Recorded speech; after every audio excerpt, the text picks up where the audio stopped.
When you say, my partner has a demanding job, so I get up to the baby, we hear, I'm unsupported and exhausted.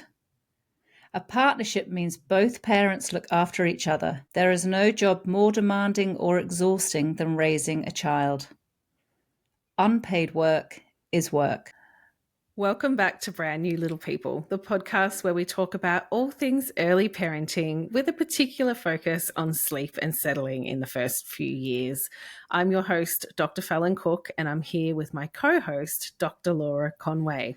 Wow, Laura, what you just read out is a post that we actually put on social media a couple of weeks ago now, but it is still firing away. It is. My goodness. It's one of the most liked posts that we've done, isn't it? And we do so many for people who are listening who run their own businesses. They'll know all about content creation, and we're constantly looking to see what information can we put out to parents that's informative, that's sensible, that's evidence-based, what's going to be useful, and what also is going to help parents to find us. And this was just one of many, many posts that we've done, but it's somehow tapped into the zeitgeist, I think. Yeah, I think it's really hit a nerve with so many parents, and mostly in a really, really positive way. We've had some really lovely comments. But whenever you talk about equality, there's always a few snakes that kind of weasel their way out and just have to take offense at things. So it was really funny, actually. One bloke got on there and was all, women love being at home looking after the baby all day. It's their dream come true. Painting their nails. Yeah, having a lovely day, and that's just how it works best. And then, of course, we had these absolute awesome women jump on who were just put him firmly back in his place. So it was just really, really interesting to watch all of that unfold. And, the idea that parents should share the mental load, it shouldn't be controversial. No. It shouldn't be shocking to anyone, and it shouldn't really be triggering, because when you're in a partnership with someone, raising a child together, your job is to look after each other as parents. And if one parent is completely and utterly wrecked, just so exhausted, it's the other parent's job to step in and go, hey, this is not working. Like, I need to look after you better. I need to step in and do some more, because it's not working. Yeah, I completely agree. And what our post was getting at is exactly that it's not pitting one parent against each other. It's saying you're a partnership. In the majority of cases, parents have gone into this as a team. They hopefully they've been able to have choices around making the decision to become a parent. And in this day and age, most families that we're working with in Australia have they're going with plans of equality, and really wanting to do this as a team. And what we're trying to say is kind of remember that, when you obviously none of us can truly prepare for what it's like to become parents. And it is very easy to slip into typical, those stereotypical relationships and roles. And what we want people to remember is that you went into this as a partnership, as a team, and continue to act as a team and support each other to be the best parents you can be. And if that means that one of you is going out and doing full-time paid work and the other one is staying home and doing full-time childcare, or reducing their hours and doing some paid work and some unpaid work, then it's a decision that you are making as a couple together to help the household run. And it's a really good idea to support each other in those decisions that you've made together. And that involves looking at what the different tasks are that previously might have been invisible or just got done on an ad hoc basis before you had a child, and then making sure that it's not just falling to the default parent to do those things. Yes, and it takes work. I think we all go into it expecting that, we'll be equal partners in this whole parenthood thing, and it will just happen. It'll just Hmm. happen. But when you've got a baby who's not sleeping well, or a baby who's crying a lot, and you're recovering from birth, and it's such a messy time. And I think we could, if we had a parent counselor in here right now, they would be saying it does take work. You've got to be aware of the dynamic that's there and Yeah. constantly look at it and reassess it. Yeah, so I think it does take effort. What was really interesting was that with that post, there were three comments. I mean, there were lots of comments, but three in particular really jumped out at me because they were all women who were talking about how their partner is a pilot and how it's different for them. And two of the posts were very, very positive. Two of the comments were very positive. They were saying, yes, this is great. We want to see more of this. And then saying, my partner's a pilot though, so we have to be really careful with that balance because, it's a high risk job and, he needs to be well rested. And that's great because it sounds like they've got a balance that works for them. So it might be that mum's doing a bit more of the overnight settling, but there's a balance there. There's some sharing of the load and they're happy with how that balance is, which is, that's perfect. Yeah. And then there was this one who shared our post. I can't find it now. I really wish I could find it. Who shared it and was like, this is terrible. This doesn't apply to everyone. My husband's a pilot. So another pilot. I would rather he came home alive, or like just went, like it obviously really touched a nerve. And I think this parent is clearly doing everything overnight to make sure that her husband comes home safe from work. And I can understand that as well. And again, if that works for that family, like, what do I care? Like, that's great. Fine. It's fine. Exactly. If that's the decision that they have made to support each other, then that's fine because you're a partnership, you're a team, you support each other and being parents in the best way you can. So we're not coming at anyone. Yes. All we would be saying is that if that mum at some point starts to feel like, I'm so exhausted, I cannot function, I'm a danger to myself. We get parents in clinic who are so exhausted. I had one the other day who said, I'm worried I'm going to burn the house down because I keep putting food on to cook and I'm so exhausted I forget it's on the stove. Yeah. And they're coming to us because they're like, I can't keep coping with this level of fatigue. Like it's too much. So if that parent, the angry one, gets to a point where they're not coping, it's about being able to say to the husband who's a pilot, we need to try and figure something out because this isn't working. It might be that you get hired help, or it might be that your husband changes his shifts around to give you a break for a while you're working on sleep or whatever you're doing. Yeah. But so interesting that, three different families, similar scenario, very different interpretation of that post. Yes. And Laura, I think it's worth talking about, the risks around fatigue, because what really interests me is that these parents are very concerned about their partner who's a pilot. Obviously, being a pilot, very demanding job, exhausting job, and you're responsible for a lot of people's lives. And I'm never, ever going to downplay the importance of that job. I've been on flights before where I think, gosh, I hope this pilot's well rested. I totally get it. But what about the fact that traffic accidents in cars are actually more likely to happen than incidents in planes? Yes. They're much more common. And if a parent is driving, they're absolutely exhausted. They've been up, 10 times last night. They're responsible for the most precious person in your whole world. Yeah. They're driving them around every day in a car. I mean, we've got to give that a bit of weight in this equation as well, because you have to take your baby to their checkups at the nurse or the doctor, to parent group, to activities, like all these important things, childcare, visiting family. It's really important to do those things, and there's risk that comes with that, and you do need to be well rested. Yeah, for sure. And I have I think I probably mentioned this in the podcast before.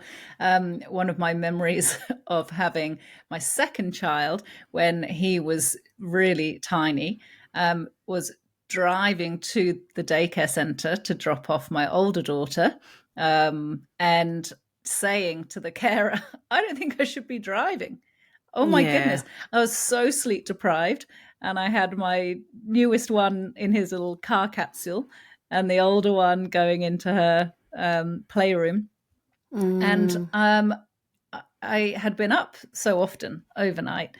And we were talking earlier, weren't we, Fallon, about how there has been a study released this year. We know the researchers involved who have looked at road safety in mothers whose babies have insomnia, and looked at how their driving compares to women who either don't have children, and also women whose children don't have sleep issues.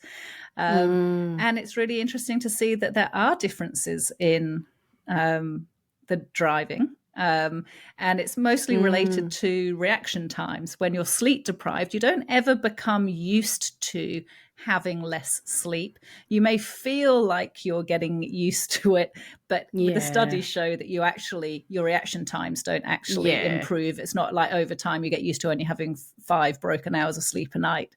Exactly. The physiology doesn't lie, when we measure physiologically what's happening. Yeah, it is a great study. If anyone wants to look it up, it's by Kahn. It's Kahn. It's called Sleepless on the Road, Are Mothers of Infants with Insomnia at Risk for Impaired Driving? And it's just been published this month, so August 2024. And it is really fascinating. So what they say is mothers of infants with insomnia demonstrated greater lane deviation, higher maximum speed, and poorer self-rated driving behaviours compared to the control group. So it does have an impact. And what really shocked us, before we started this podcast, we were having a bit of a look through this paper.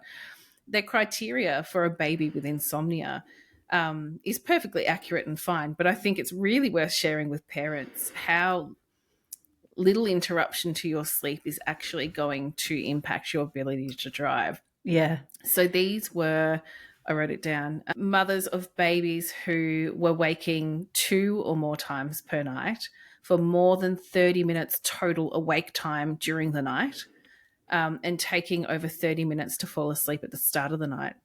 And I mean, every single family we see in clinic would easily meet that criteria. I don't think there'd be a single one that didn't. But we were even saying if we saw that sleep diary, 2 wakes, less than 30 minutes total awake time overnight, taking 30 minutes to fall asleep, would be going, oh, this is pretty good. Yeah.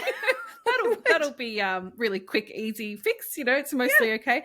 Thinking about the diaries where there's 14 wakes per night or something. Yeah, and up for 3 hours, and taking 40 to 50 minutes to settle at the start of the night, which is not, I mean, of course, we do see the extreme cases in the clinic, but a lot of them. This we should also add that these babies are aged between 6 months and 23 months. So and it's a minimum criteria too. So there would have been some in this study who were waking more than that. But I think it's powerful just to have a think as a parent. If you are really fatigued every day, like you're going to be a little bit tired sometimes. I'm a bit tired sometimes and I sleep pretty well. But, if you're really severely fatigued and you think, oh my gosh, I'm really worried, I'm going, to not be in great shape to drive, do something about it. Like insomnia in childhood is very, very treatable. So you can do something about it. It's going to improve your well-being. Make your nights a whole lot easier. And then if you are in a situation where, you had every intention of being in an equal partnership and despite your negotiating, you just aren't able to get that for whatever reason, whether your partner's a bit of a pain in the neck or if they've got a very, they're a really demanding job and maybe they're not even home a lot of the time. And so you're just having to take on more of the share. No matter what the reasons, if you can bring sleep under control and make sleep as good as it can be, it's going to mean there's less negotiating to do with night wakes if they're only waking once or not at all. I mean, it's not even a problem at that point.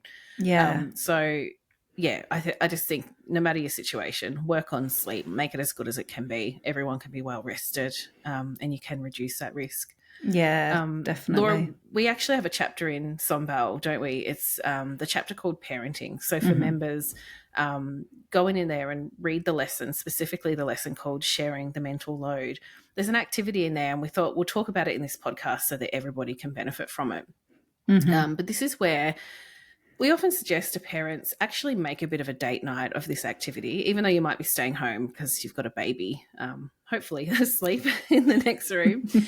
Make it fun, like get a bottle of wine if that's your thing, or make up a nice platter and sit down together for a really good chat.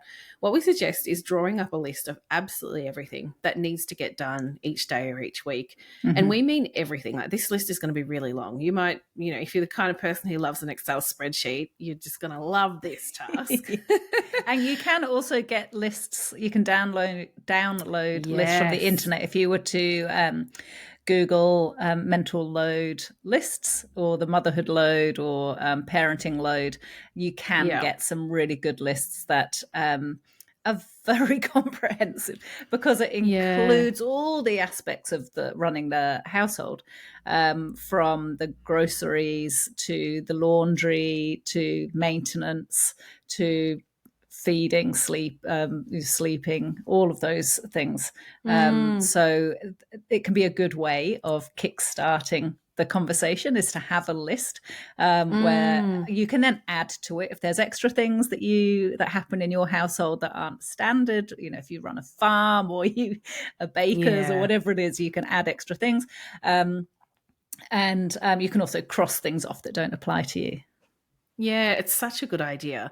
I think it reminds me a lot of, actually, if you start a new job working for some company, you get a job description and it outlines very clearly what your job is. And the idea is for there not to be any guesswork. It should just be really clearly detailed. And that's sort of what this is like. It's like really establishing who's going to do what, so you can have, maximum harmony in the household and everyone's needs being met. So draw up that list and decide what needs to be done for every task on that list to be complete. And this is so important. I think a really good example is if one parent says, okay, I'm going to do, all the washing of the clothes. That's my job. So be clear on what that is, because I think a lot of us parents know that it's a whole lot more than just chucking some stuff in the washing machine and hitting go. It's so much more. It's sorting washing into piles. It's thinking about what the priority things are to wash. Like, I know on the weekend for me, it's like, if you touch that washing machine, it better be for school uniforms. Like, they have got to get done over the weekend. Yeah.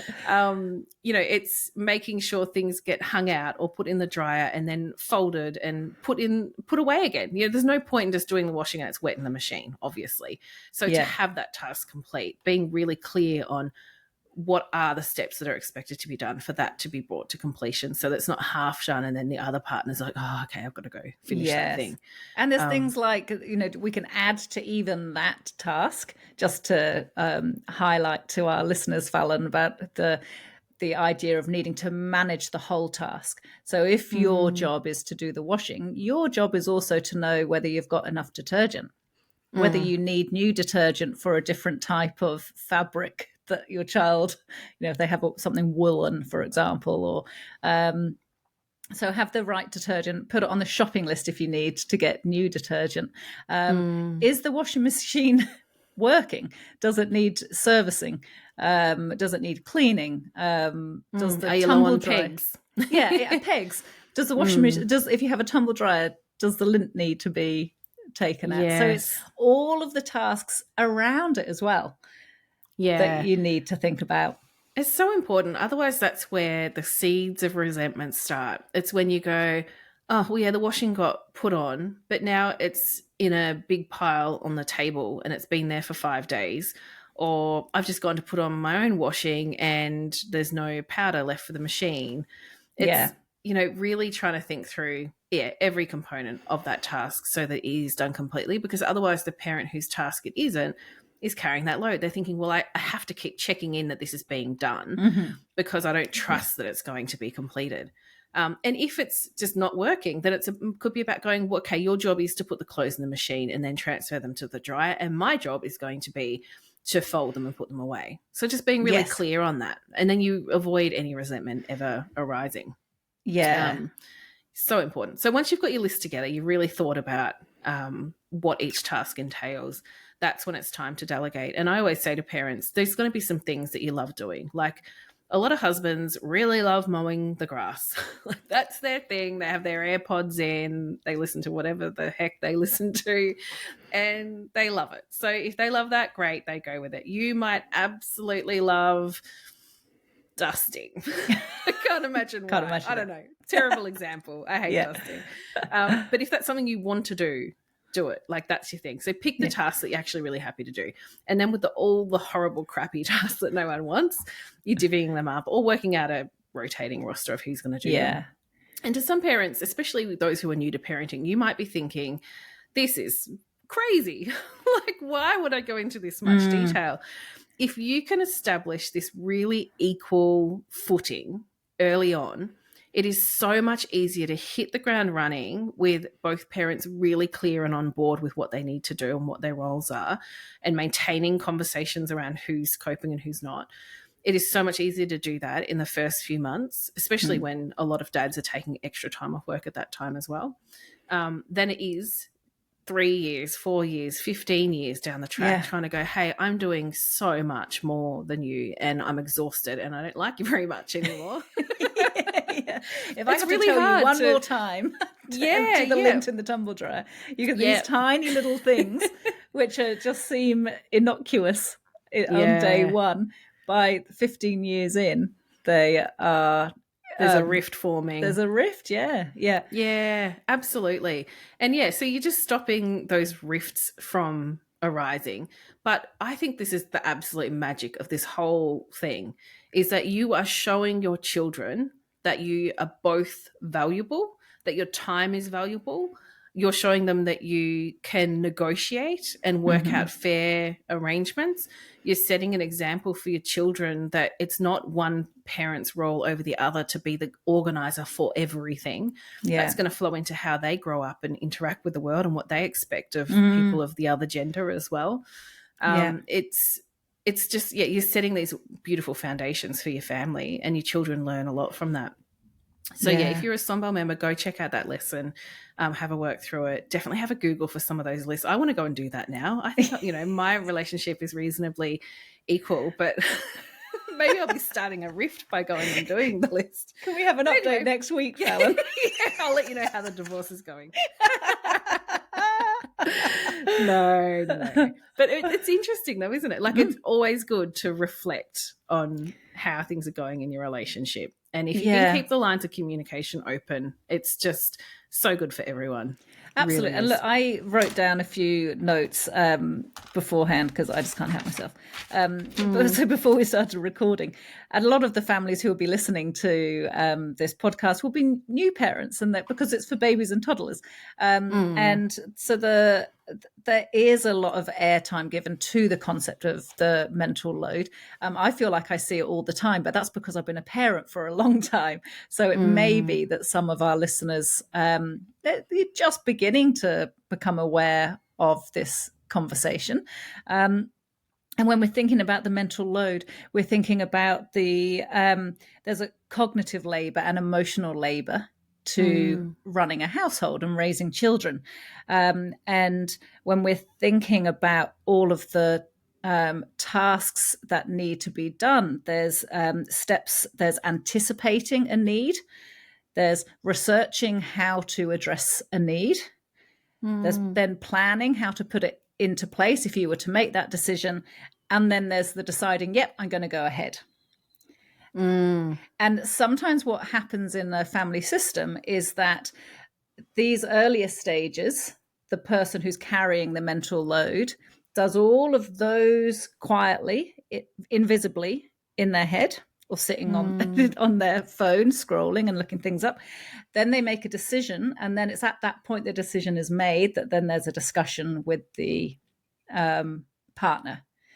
And so then the partner's like, okay, yep. Or might have a different thought.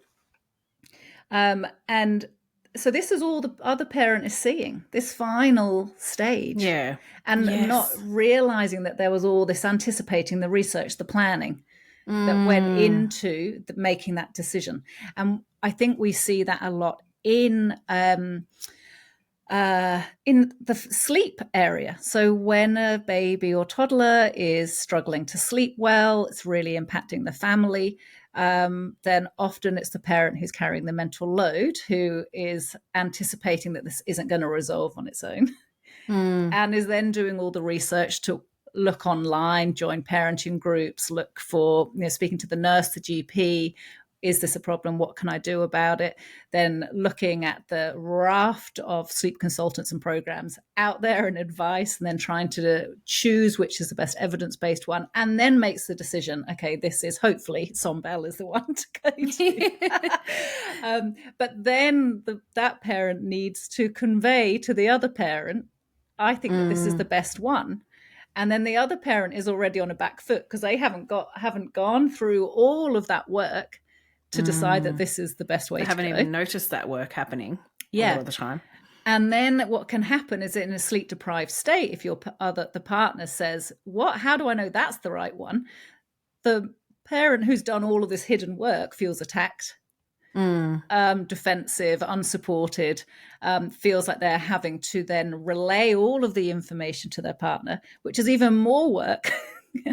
And it just very quickly falls apart. So listen, I just want parents to know that we see you. Yeah, we really do. We see what's going on. We appreciate that it's a really tricky time for you. Hopefully by having this podcast, you can send particular episodes to your partner if you are still in the point where you're researching and thinking and you've yet to make your decision. Encourage your partner to be involved in that decision making, in those invisible steps before the decision making happens, so that you're not then feeling that you're nagging them and needing to convince them about the decision that you've already made. I absolutely love that, Laura. I think that is such important advice. It's really, really good. So yeah, I hope parents have found that discussion helpful. I really wish that I think everyone, at our age and older wishes they had put a little bit of time into thinking about sharing that mental load in the early days. It's more of a thing now than it was when my firstborn or your firstborn, 13, 14 years ago, wildly enough. We weren't thinking about that so much back then. No, we weren't. Yeah. Well, this week we've got a couple of really great parent questions to go through. I might start by reading out this question from Katie. Katie emailed to say that she loves the podcast and found it took a lot of pressure off when she learned that she doesn't have to follow an age-based schedule. Good. She's doing the slow fade approach with her little one, so is introducing new sleep associations during contact naps until she feels ready to start settling her baby in their cot. Katie has noticed that over the past month, her baby's sleep needs have dropped from around 13.5 hours to 12.5 hours. His contact naps have become shorter, around 20 to 35 minutes each. He gets around 10 hours of sleep overnight and wakes 3 or 4 times at night. He's very tired at bedtime and falls asleep quickly. Katie wonders if she gives him fewer naps, is he likely to take longer naps? Or is this something she has to teach him how to do? Yeah, great questions, Katie, and well done for choosing an approach that suits you. And you've chosen the slow fade approach, and it sounds like you're probably introducing those additional associations whilst your baby is falling asleep on you. I would be really encouraging you to work on moving on to the next step.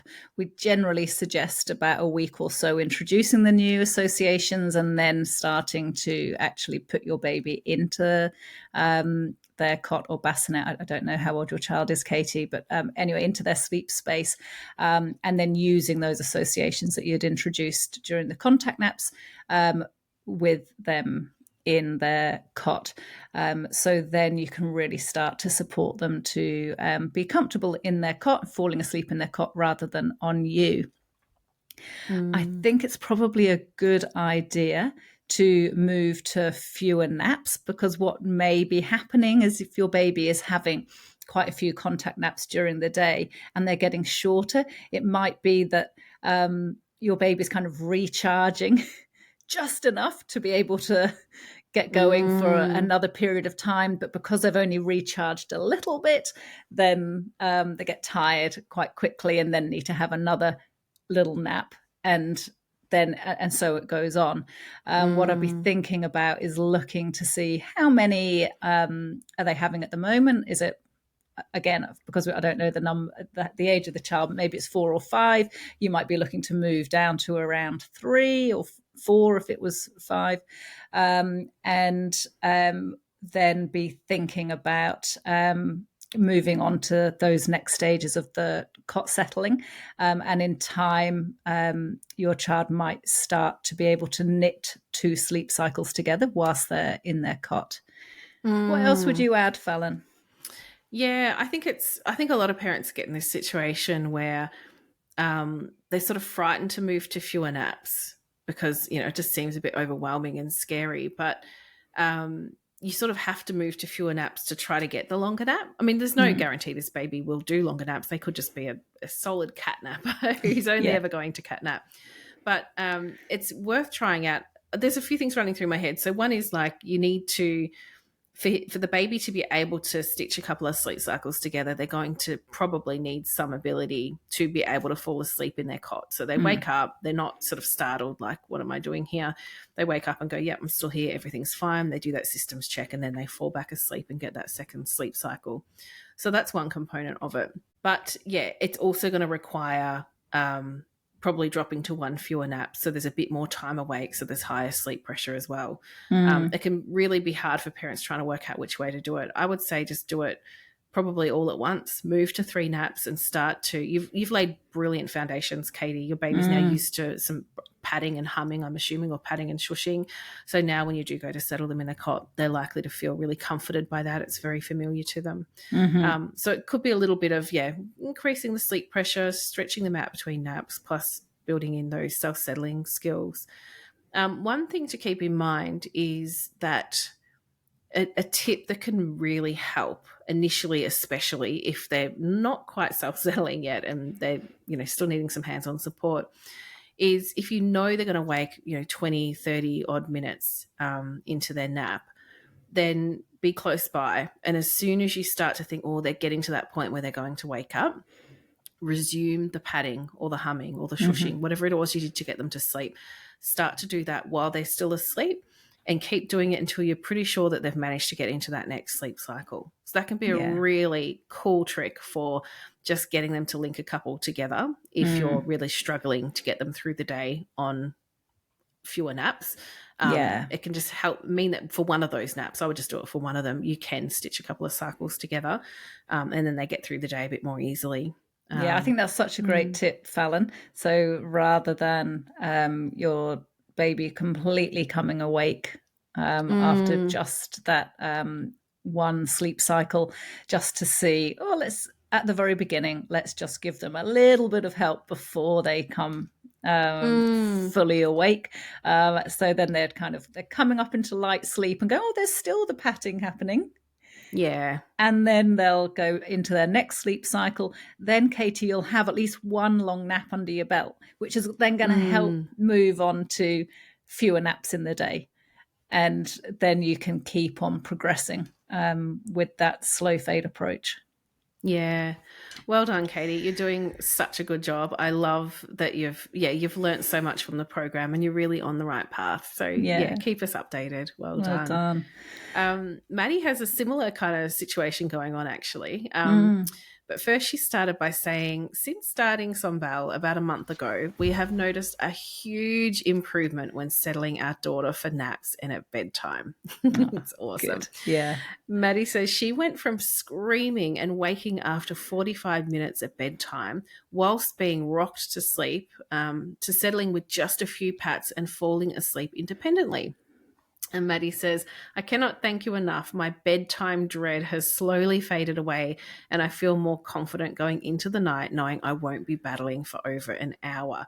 Oh, I love that. That dread of bedtime. It's a horrible feeling hanging over you all day. It So is, well, yeah. that's And it can brilliant, really Maddie. ramp up from dinner time onwards. And, we Yes. hear about it a lot from parents that it just colours the whole evening.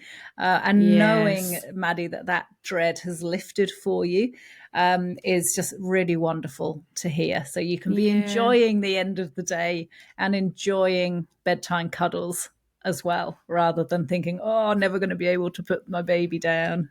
Yeah. And how proud does it make you feel, Laura? Like all those thousands of hours of working on Sunbell, like to hear that using the program has changed someone's life like that. Oh my God. I'll never get over it. No, I I won't. get this weird shivery thing. I'm like, oh my gosh, that's amazing. Yeah, yeah.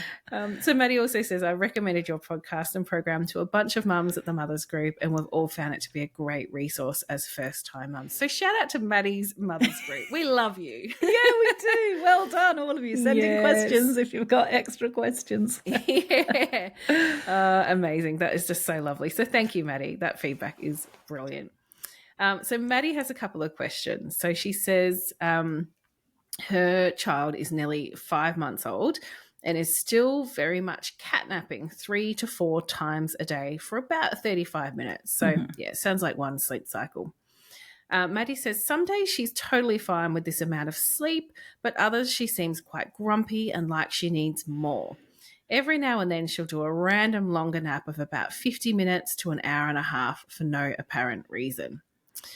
Maddie's question is there a way I can help her to get at least the lunchtime nap to be a bit longer and help her get through the day without needing that afternoon nap, so that last nap of the day?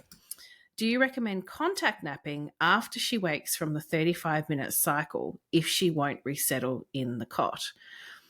This is a really good question, and I do get this from parents quite a bit. I would say you've done some really hard work to help her learn how to happily go to sleep in her cot. I wouldn't introduce contact napping to extend the cycle. Look, some people would disagree with me and say, oh, no, contact napping's fine every now and then.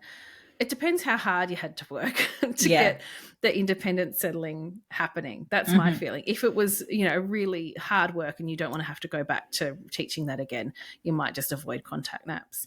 Yeah. And I would say, Laura, I would try that tip of actually doing a little bit of padding and shushing or something to extend the sleep cycle potentially, and then dropping the final one. Is that what you would say? Yeah, I would. And Maddie has identified that her daughter wakes after about 35 minutes. So I'd probably be going in at about 30 minutes or 32 minutes after she's fallen asleep. So it's after she's fallen asleep rather than from the point she goes into the cot, because that will be the point that her sleep cycle, she's coming to the end of a sleep cycle, and I'll be doing the patting then. And then she'll come up into light sleep at 35 minutes. And then, so you just need to pat her to get her down into the next sleep cycle. I think that would be a much, much better option than doing a contact nap to extend the nap. Yeah, and give it a try, because it might not work. It might be that she falls asleep in her cot on her own and then comes up into light sleep and is like, what the heck is mum doing here? And why am I being patted?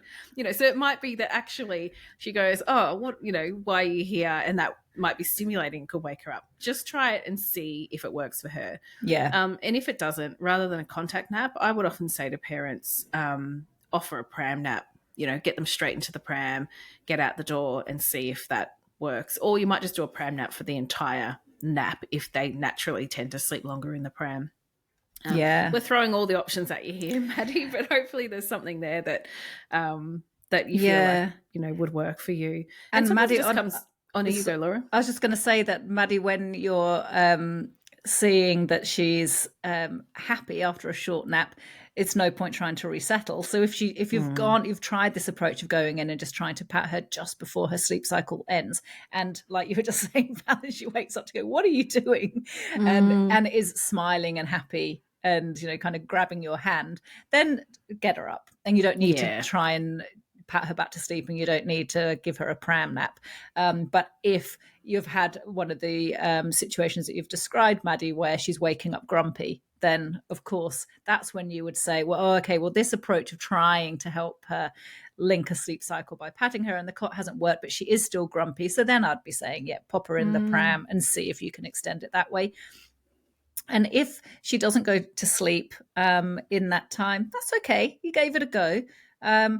I would actually be thinking about, given that she's 5 months old, looking at perhaps reducing the number of naps anyway. Yeah, I was going to say that. Just drop a Yeah. nap, and over a few Yeah. days, her circadian rhythm will probably go, oh, hang on, we're not getting as much day sleep as we used to. And if she needs it, she might start to have that one of those naps is a little bit longer. Sometimes it just takes dropping the nap to actually, get the longer nap happening. The next question Maddie has is a good one. She says, I've noticed over the last week we've started to have a few 5 or 5:30 a.m. wake ups, whereas she used to sleep 6 to 6:30. I've made sure the sleep environment is perfect and she's ruled out factors that could be impacting her waking. Maddie says her thoughts are to do another sleep diary and get an idea of her sleep needs to see if there's been another shift. And if so, maybe to push bedtime a little bit later to get that longer bit of morning sleep. She wonders if that seems appropriate, or do we think that there could be other factors influencing the early wake up that's come out of nowhere? I could not agree with you more, Maddie, about the need to do another sleep diary. We know, particularly in the first 6 months, sleep changes wildly. So it's always a good idea to, if things are starting to go change a little bit, to log the sleep again and just have a look and see how much your baby is getting on average.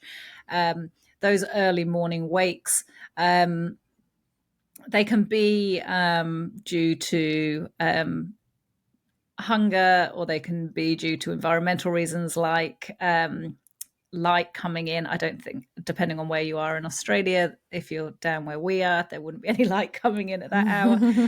But thinking about if there's any neighbours or whatever making noise at that time, if you've moved house, that might be the case. But if you have ruled all of those things out, then it's probably more likely there's been a shift in her sleep needs, and probably needing a little bit extra time awake before bedtime.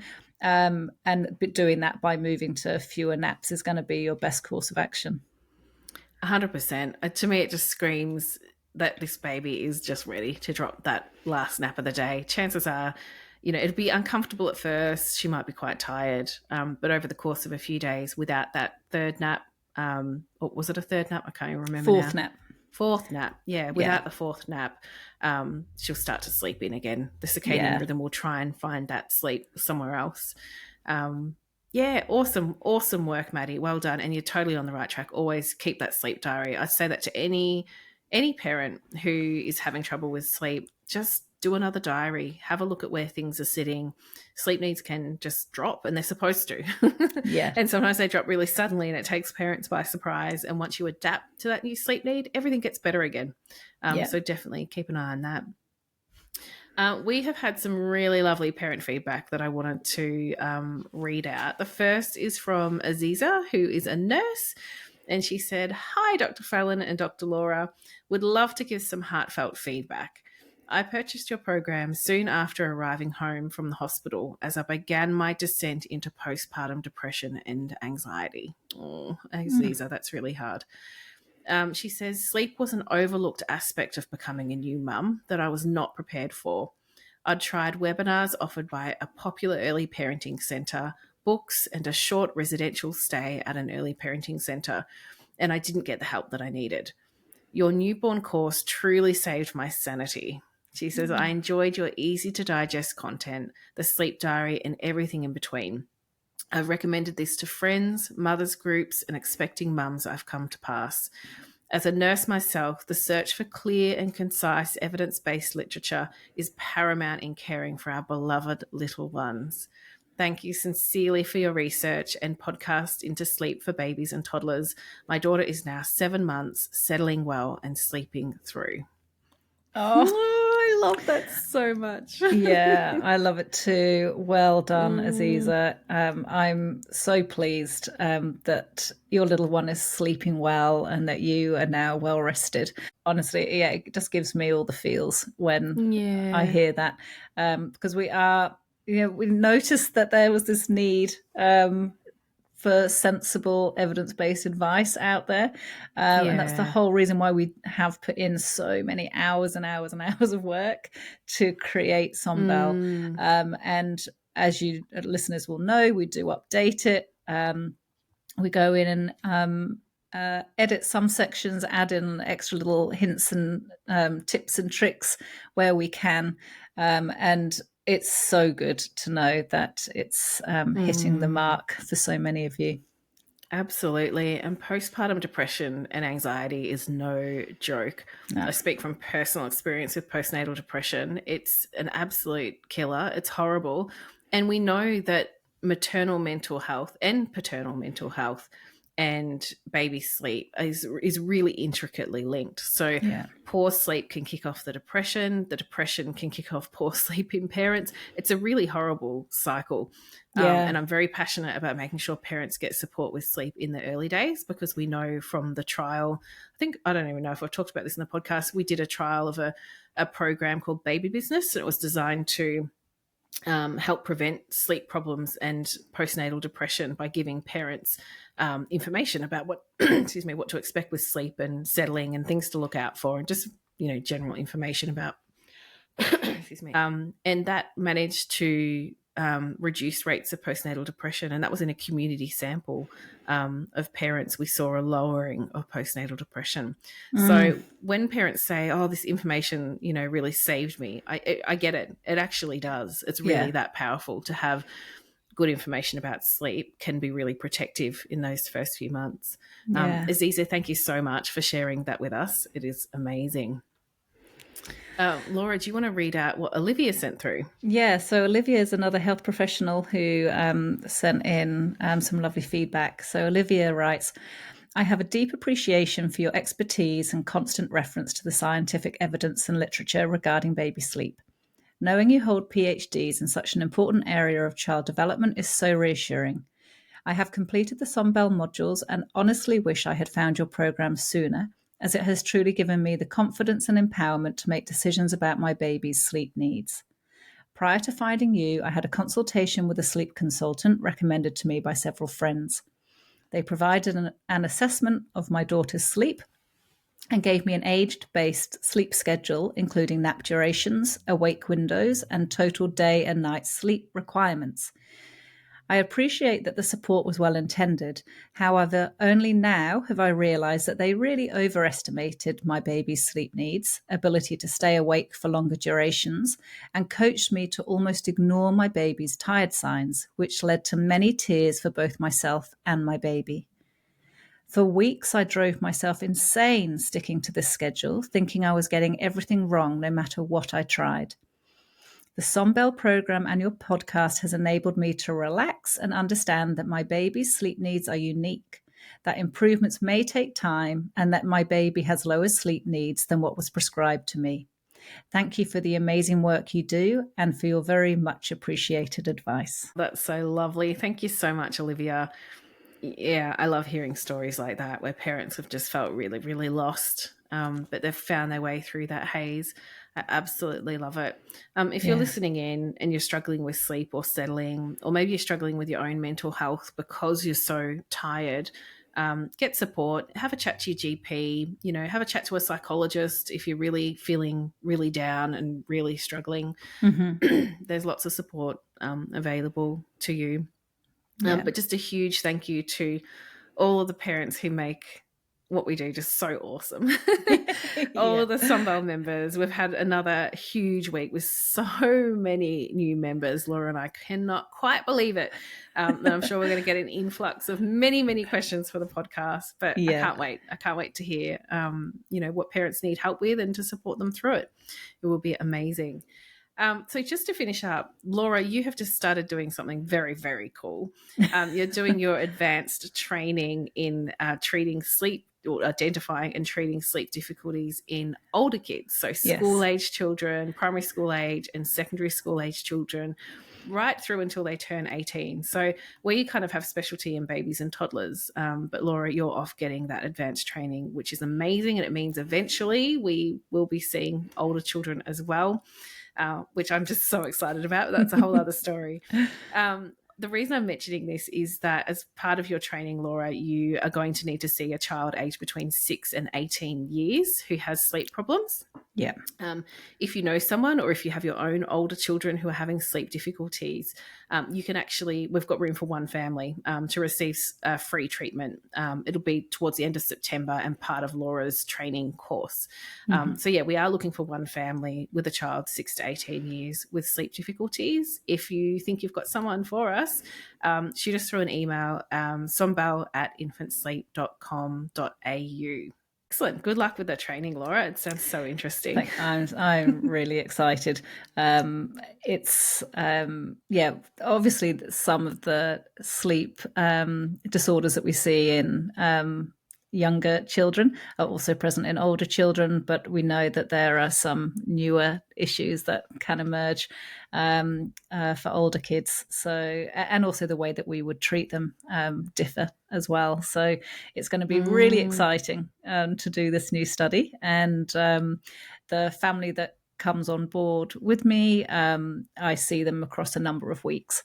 So for older children, we tend to do more follow-ups than sometimes we do for little children, where the treatment might be relatively quick and straightforward. If we've got a 15-year-old, for example, who's up for 3 hours every night or not going to sleep until 2 o'clock in the morning, it tends to be quite a few more steps and a little bit more intensive to bring those changes about. So if you would like to work with me, then do get in touch and know that it will be for a few weeks that we work together. Gosh, that family is going to be so lucky. We were jokingly saying earlier, will a family want to wait until the end of September to be able to get this treatment? And I was like, there's so little help out there for school age kids. It's either this or they wait until they move out of home. So I reckon waiting like a month is okay. Not to say that there's no help out there, but there are very few people working on sleep disorders in school age children, which is wild because there's still quite prevalent problems in that age group. Yeah. So yes, don't wait until they move out of home. Yeah, come and see me. Come and see Laura. And just before we go, if you would like your little one to feature on our social media channels, we would love that. If you would love to send through a pic of your baby or toddler finally sleeping in their cot, or maybe happily playing because they had a great night of rest, we would love to share that with our followers. We can cover faces and change names. That's no problem at all. And tell us something that you loved about Sombal so that we can put that with the post as well. We would love to share your successes. And we always need video testimonials, especially from health professionals who we know love our work. If you've got time, just turn your phone camera towards you and just chat for 1 to 2 minutes about what you loved about Sombal. It's a huge help to us. And again, shoot us through an email, sombal@infantsleep.com.au. With your testimonials. Thank you so much, everybody. We hope you have a fantastic week. We look forward to hearing all the successes in next week's podcast from those who've sent through questions today. So yeah, have a great week and take good care. Thanks, everyone. Bye-bye.